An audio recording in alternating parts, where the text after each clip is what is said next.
Hey guys, this is Jen from FromHeadToToe.com, and today I wanted to share with you my August hits and misses for the month. I went to the drugstore recently and bought a whole bunch of drugstore products, so I have plenty of those to share with you. Some of them I really loved and some of them not so much. So I will just start out with this foundation. It is Covergirl Natureluxe Foundation in number Sandstone 325.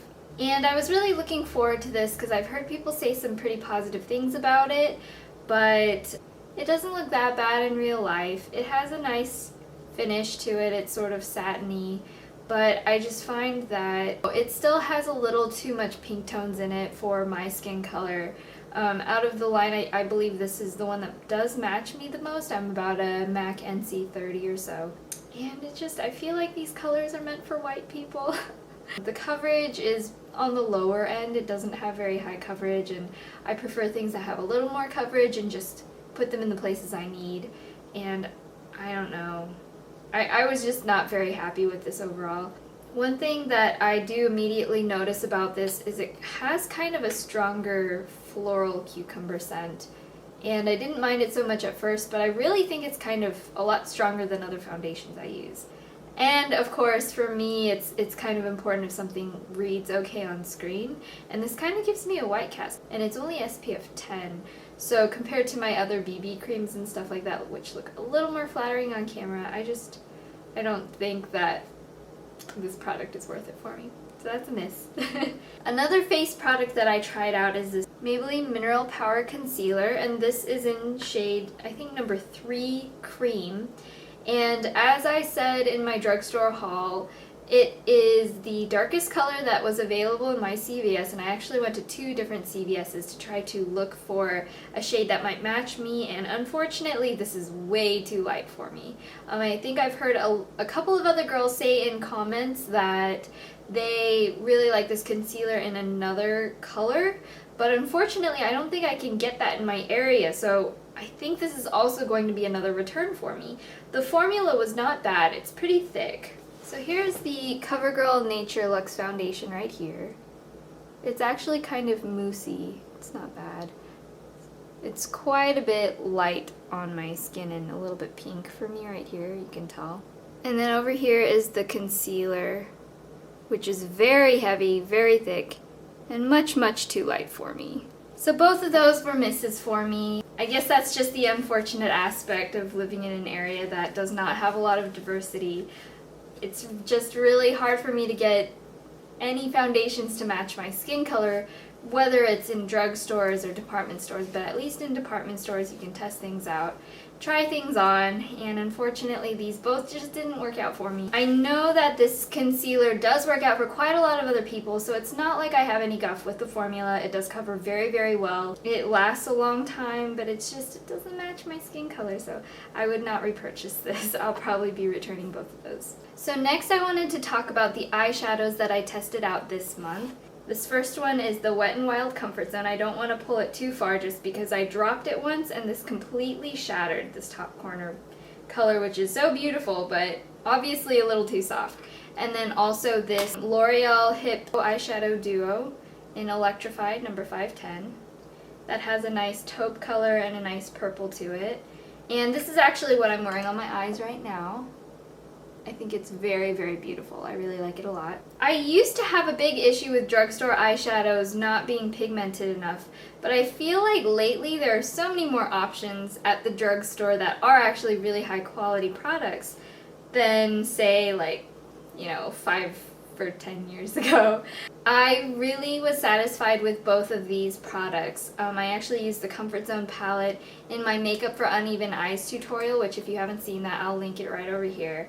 And then this one, like I said, I'm wearing it right now, and the colors just look really beautiful. I wish the metallic color blended just a little bit better. When you first put it on, it goes on like butter, but I just wish it would blend into the purple just a little bit better. But I love both of the colors. They're so gorgeous. I can swatch these for you right now. That's just barely touching it. Barely touching those two colors, and they literally just go on like butter. No primer, no nothing. They're awesome. And then of course the Wet n Wild Comfort Zone palette, which a lot of people have raved over. So the Wet n Wild Comfort Zone palette, which I'm trying to kind of smash this back together a little bit because it broke. But I love this palette.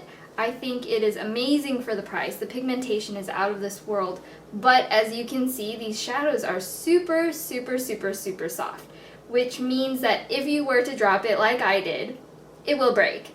And if you want to go traveling, it will probably break. And when you put it on your face, it will probably have fallout. But on the other hand, it is only $5 and these colors are super, super pigmented. If you put a layer of like powder, loose powder on your cheeks before you work and then brush it off after you're done, that'll help with the fallout issue.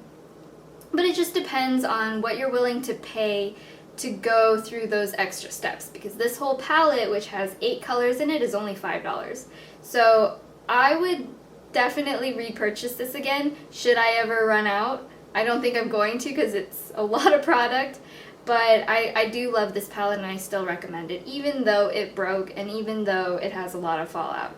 The colors are really beautiful and I just think it's a fantastic palette. You can't really beat that for the price. I also tried out a Wet n Wild blush, which I did wear today.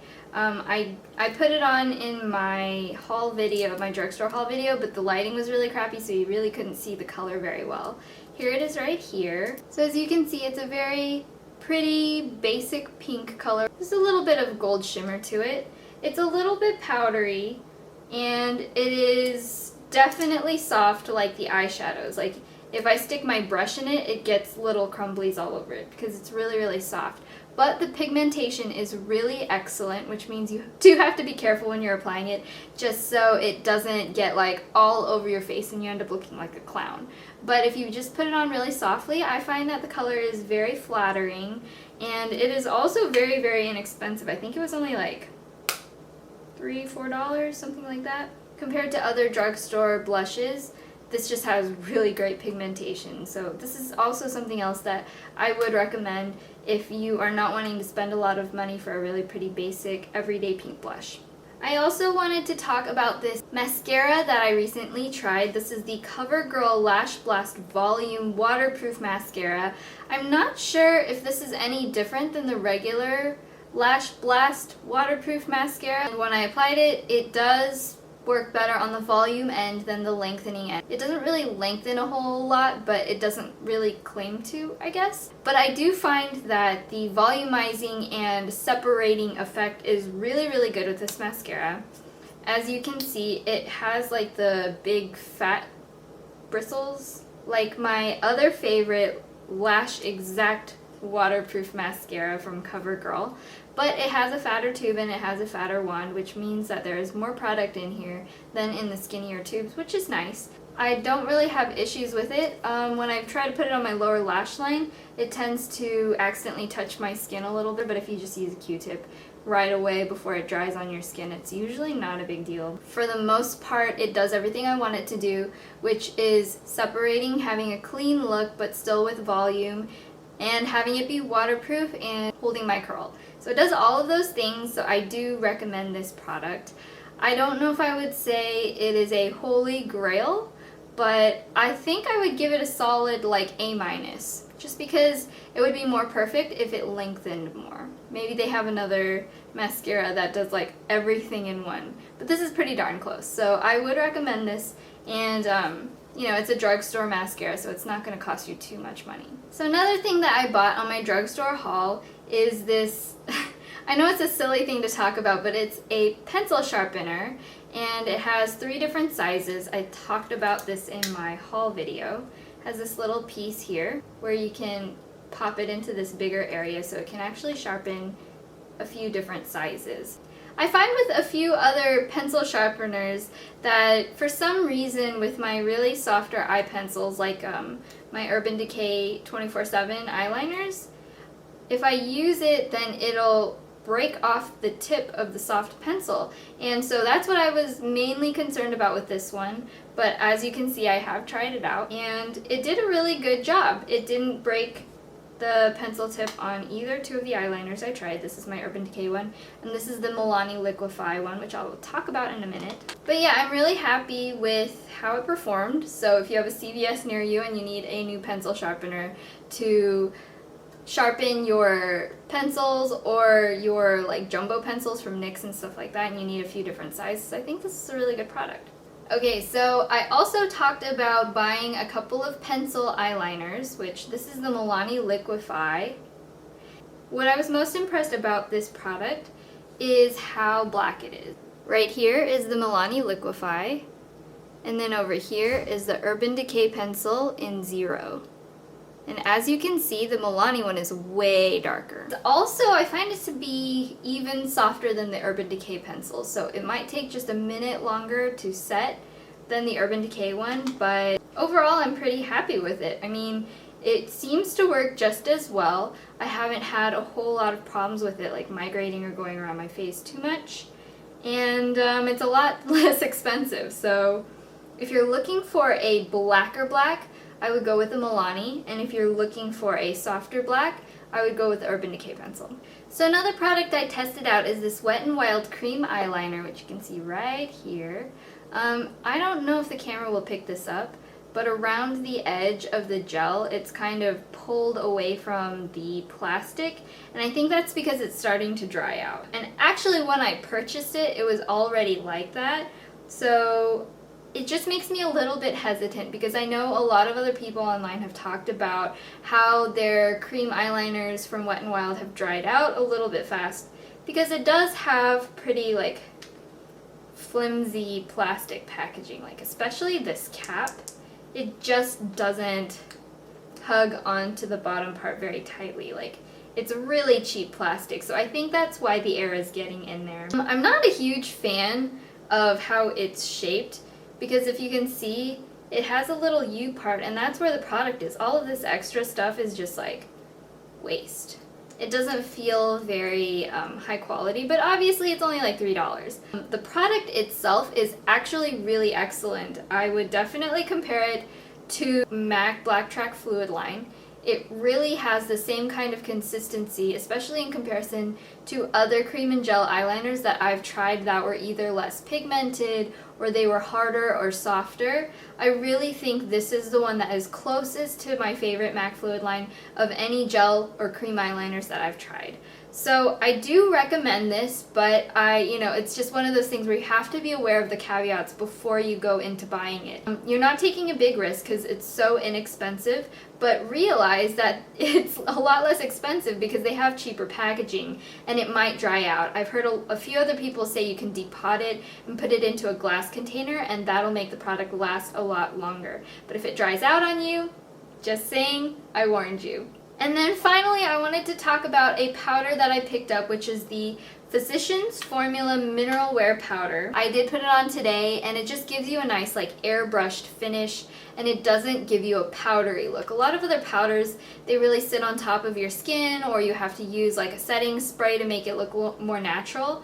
But I think this is really great. It looks really natural in real life, and I think also on camera, it looks really natural and doesn't make you look too flat, and it doesn't make you look shiny, which is a really great compromise. Plus, it's supposed to be suited for sensitive skin. The one thing I was not happy about, again, was the packaging. I really hate packaging on a lot of drugstore products, and I kind of wonder, like, why would they go through such great lengths to have such bulky packaging when it would save on cost to have less? But that's for their design team to figure out.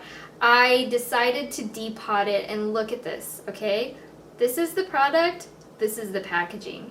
I feel like that's really, really wasteful, and it kind of makes me hesitant to buy their other products just because I know I'm just gonna, depot it. I think though that the product itself is really fabulous. Like, I really, really like this powder. It's a little less matte than my MAC blot powder, which I still also love, but I think this is a lot better just for everyday wear because it looks so natural and it looks really airbrushed. It just like covers all of your pores and shininess, and I don't know, I was just really happy with it. A lot of people, when I said that I first depotted it, they were like, well, what are you going to do with the depotted powder?